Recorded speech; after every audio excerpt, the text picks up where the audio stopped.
नमस्कार मित्रों, मैं अंकित पटेल स्वागत करता हूं आपके अपने YouTube चैनल न्यू एकेडमी में। आशा करते हैं कि आप लोग स्वस्थ होंगे और अपने पढ़ाई बेहतर ढंग से कर रहे होंगे। फ्रेंड्स, हम लोग जो है ग्रामीण परिवेश का अध्ययन कर रहे हैं।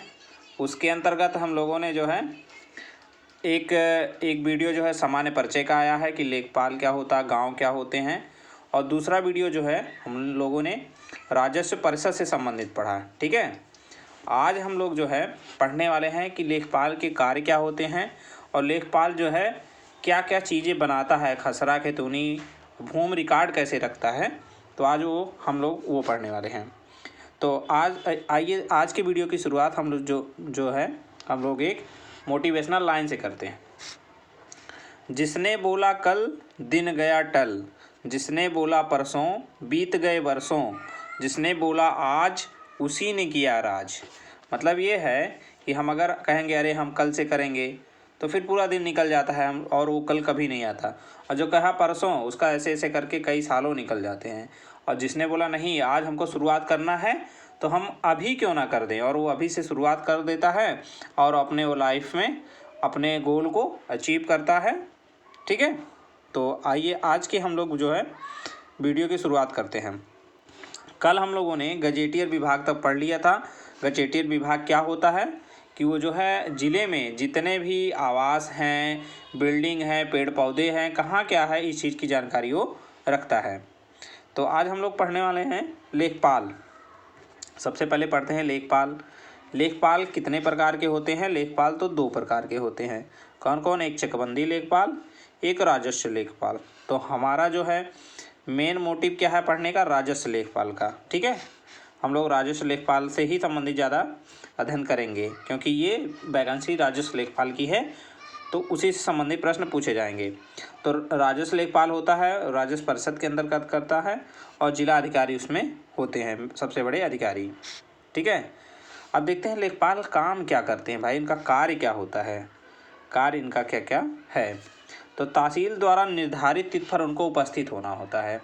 जैसे एक तहसील दिवस होती है, तहसील दिवस जो है प्रत्येक महीने के फर्स्ट, पहले और तीसरे मंगलवार को ज़्यादातर होती है। ठीक है, तो उस दिन इनको जो है उपस्थित होना पड़ता है। प्राकृतिक आपदा, जितने भी प्राकृतिक आपदाएं आती हैं उनकी जानकारी, जैसे बाढ़, सूखा, यानी इन सब का कितना नुकसान हुआ उसका भी लेखा जोखा लेखपाल करते हैं। संक्रामक रोगों की जानकारी, जैसे अगर पशुओं में कोई संक्रामक रोग फैल गया है तो पशु विभाग को, पशु चिकित्सा विभाग को ये बताएंगे और वहाँ से तब वो लोग टीका उका लगाते हैं गांव-गांव में। राजस्व निरीक्षक को क्षेत्र में घूमने पर रिपोर्ट, अर्थात जो राजस्व निरीक्षक मतलब देसी भाषा में इसको कानूनगो हम कहते हैं। अगर वो जो है क्षेत्र में निरीक्षण करना चाहता है तो लेखपाल उसकी मदद करेंगे, उसको गांव-गांव ले जाएंगे। भूमि प्रबंधन समिति का पदेन अध्यक्ष, ठीक है, जो भूमि प्रबंधन समिति होती है, जो है लैंड मैनेजमेंट समिति का ये पदेन मंत्री होता है। ठीक है, सरकारी ज़मीन पर कहीं अतिक्रमण है तो उसका लेखा जोखा कौन देखेगा? वह कब्जा अगर कहीं अतिक्रमण कोई कर लिया तो लेखपाल उसको देखेगा और उसकी जानकारी किसको देगा? उसकी जानकारी वो जिलाधिकारी महोदय को देगा कि वहाँ पे ऐसा है, किसी ने इस पे कब्जा कर लिया है। ठीक है, और लैंड रिकॉर्ड रखता है कि हमारे पास कितनी ज़मीन है, खसरा खतौनी, सारी की सारी जानकारी कौन रखता है? लेखपाल रखता है। देख सकते हैं आप जो है वो क्या क्या बनाता है, खसरा खतौनी, नक्शा, दिनचर्या, बही। ठीक है, ये सब तैयार करता है लेखपाल। आगे हम लोग इसका विस्तृत अध्ययन करेंगे। ठीक है, फिर और क्या काम करता है लेखपाल? जो है दस्तावेज को किसान को ज़रूरत पड़ने पर देता है, ये जो खसरा खतौनी होता है। गाँव के नक्शे का निरीक्षण करता है।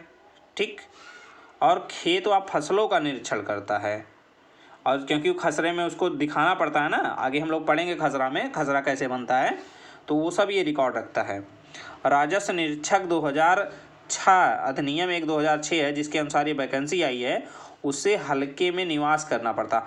हल्का मतलब जो है जो लेखपाल के गांव मिले हैं उसमें ही उसको, मतलब उसी एरिया में इसको निवास करना पड़ता है। अगर ये बाहर कहीं रह रहा है तो जो है उसको जिलाधिकारी को सूचित करके जाना पड़ता है, लेकिन जो है अगर ऐसा वो नहीं कर रहे हैं तो जिलाधिकारी महोदय इस पर एक्शन ले सकते हैं। अब हम लोग पढ़ लेते हैं लेखपाल सेवा नियमावली 2006 क्या कहता है। ठीक है, इसके अनुसार लेखपाल जो है ग्रुप सी की नौकरी है। क्या है? ग्रुप सी मतलब समूह गा की नौकरी है।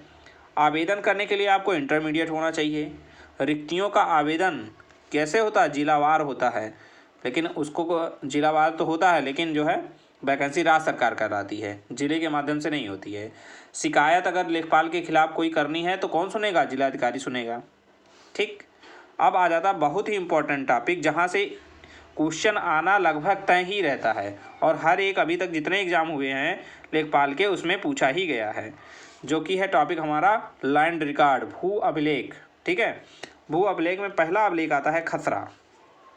खसरा क्या है? खसरा जो है स्वयं एक अधिकार अभिलेख नहीं है। ठीक है, इसका मतलब हम समझते हैं यह अधिकार अभिलेख की आधारशिला होती है। नहीं समझ में आया होगा तो बताते हैं। जैसे खसरे का मतलब ये है, अगर किसी खातेदार का नाम खसरे में है तो ये जरूरी नहीं है कि वो उसका खेत हो।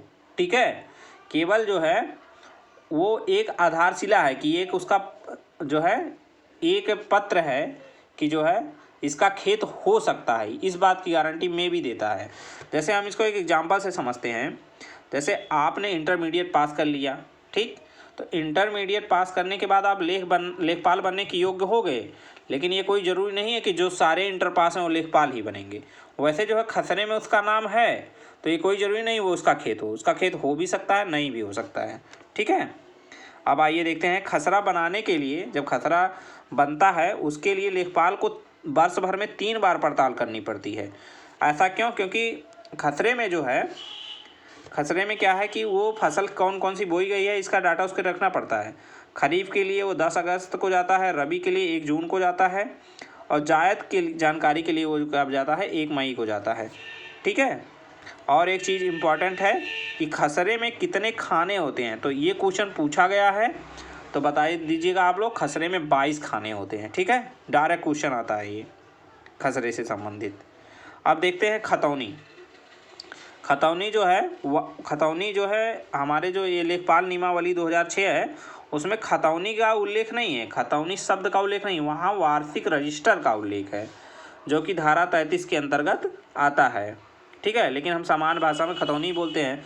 खतौनी क्या होता है? खतौनी से किसान के नाम जितनी जमीन दर्ज है उसका लेखा जोखा उसमें होता है।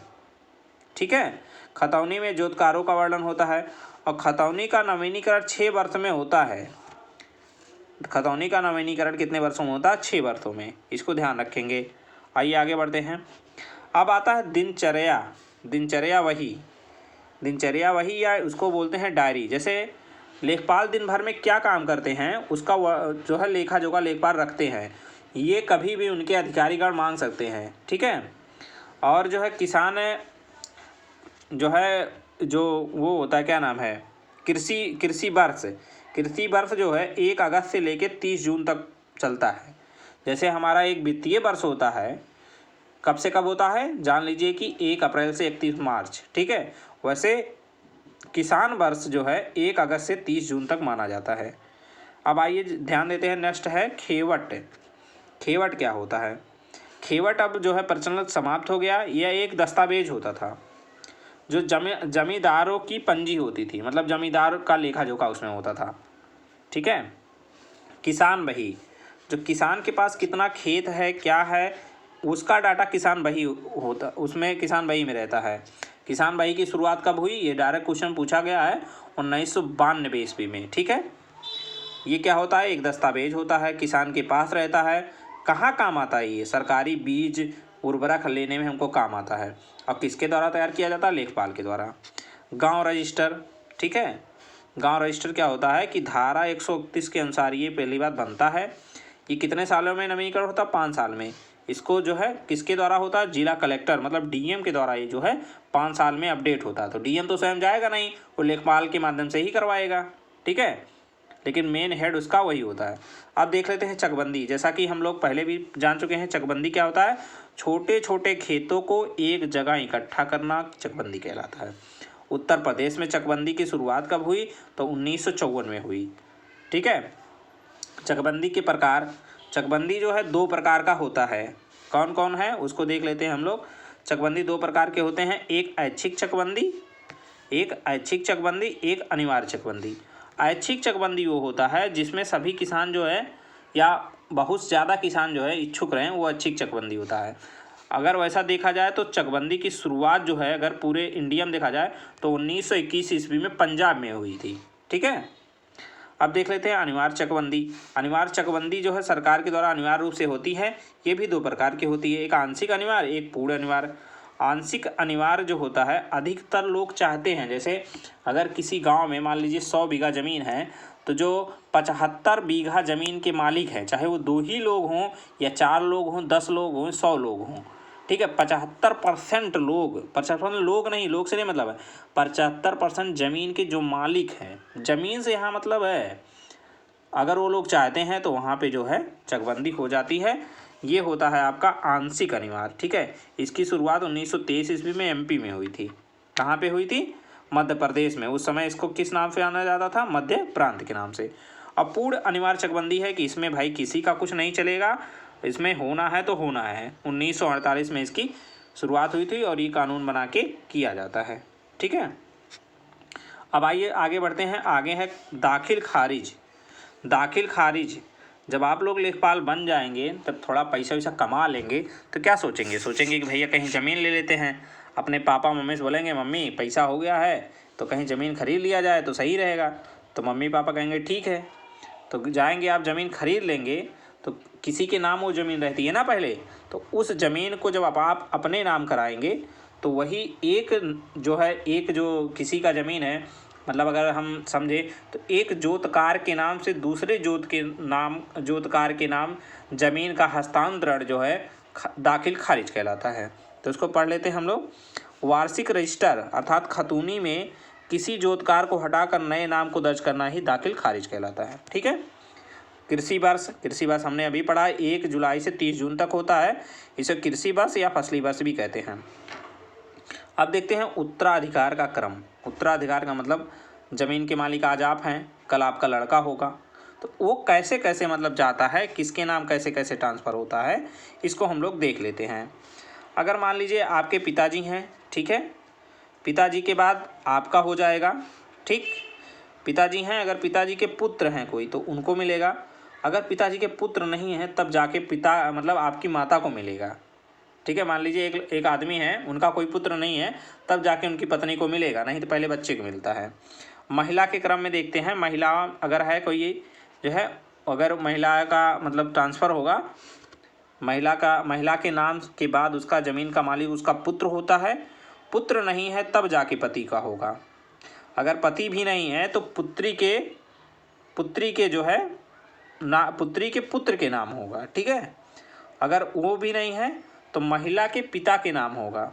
महिला के पिता नहीं है तो माता के नाम होगा।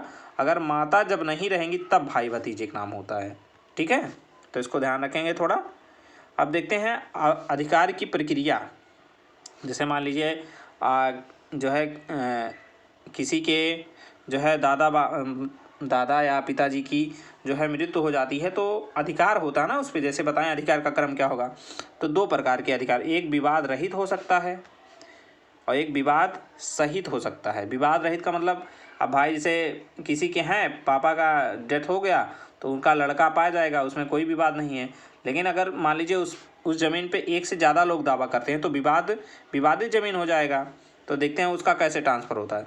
अगर विवाद रहित है, कोई विवाद नहीं है, तो लेखपाल आएंगे, ठीक है, गांव में पूछेंगे, फिर रिपोर्ट तैयार करके कानून को पास भेज देंगे, कानून को उसको साइन कर देंगे, फिर दाखिल खारिज हो जाएगा। अगर विवादित ज़मीन है तब कैसे होता है? लेखपाल आएंगे, तब भी आएंगे, रिपोर्ट तैयार करेंगे जैसा उनको गांव में पूछने पे लगेगा, फिर वो जो है सीधे तहसीलदार के पास भेज देंगे। तहसीलदार उस पर फैसला सुनाएंगे।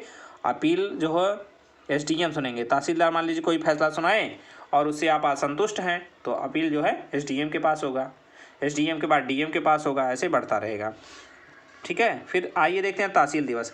इससे हमारे जो लोग हैं, गांव के लोग, वो सारे लोग परिचित हैं। जो लोग नहीं जानते हैं तो आज हम लोग जान जाएंगे। तहसील दिवस का मतलब होता है जन सुनवाई दिवस के नाम से इसको जाना जाता है। इसमें क्या होता है, आप जाएंगे तो आपको एक जो है 10 अंकों का, इसको ध्यान रखिएगा, ये क्वेश्चन पूछा जा सकता है कि 10 अंकों का एक शिकायत आपको संख्या मिल जाएगी, जिससे आपका रिकॉर्ड रखा जाता है। ऑनलाइन आप देख सकते हैं कि क्या काम हुआ उस पर। और ये जो है तहसील दिवस प्रत्येक महीने की पहले और तीसरे मंगलवार को सुनवाई होती है। उसमें सारे अधिकारीगण बैठते हैं, ये चीज़ बहुत अच्छी है। वहाँ डीएम भी रहते हैं, एसडीएम भी, तहसीलदार, कानूनगो, लेखपाल, सारे लोग रहते हैं। और जो है डीएम साहब जिस दिन बैठते हैं ना, उस दिन सबकी हालत ख़राब रहती है। और जो ये लेखपाल वोकपाल है ना, एकदम अपना बोरिया बिस्तरा लेके बैठे रहते हैं कि डीएम साहब कब क्या मांग लें। ठीक है, अगर कोई आदमी पहले सुनवाई में आया है और उसका काम नहीं हुआ तो उनको डांट फटकार भी इन लोगों को लगती है। तो ये बहुत अच्छा कदम है सरकार के द्वारा जो तहसील दिवस है। ठीक है, तो आज का भू अभिलेख जो हमने पढ़ा उसको एक बार देख लेते हैं। आज हमने क्या क्या पढ़ा। आज हम लोगों ने पढ़ा कि क्या खसरा क्या होता है, खतौनी क्या होता है। खसरा होता है कि उसमें जो है सारा रिकॉर्ड रहता है, लेकिन खसरा से आप अपने ज़मीन का वो नहीं कर सकते कि हमारी ज़मीन है।